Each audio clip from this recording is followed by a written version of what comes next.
So let's talk about the history of product roadmaps just a little bit.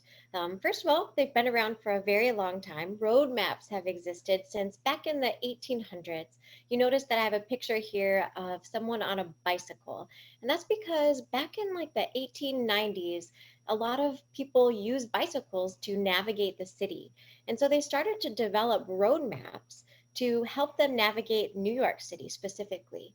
And that actually evolved. People still use roadmaps over, the last hundreds of years. So if you're familiar with AAA, I know I am. My parents had a membership to AAA, and when I first got my license, my parents gave me a triptych to help me navigate and to figure out where to go and how to get to point B.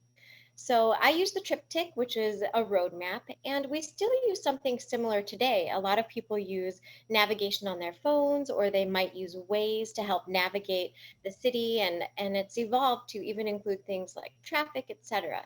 So roadmaps have been around for a very long time.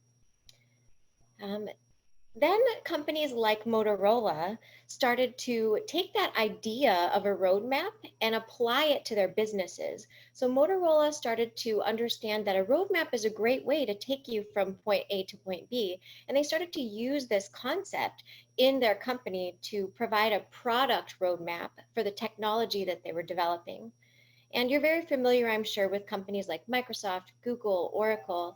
So these are companies that today use that same concept. It's just been evolved, and now is the modern term, really, the product roadmap that we want to discuss with you today.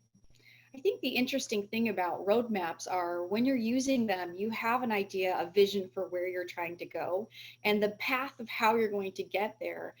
There may be a lot of different avenues you can take, a lot of different turns. Mhm. And so, what these roadmaps are capturing is that high level strategy. It's the strategy for the goals that you have in mind as a company.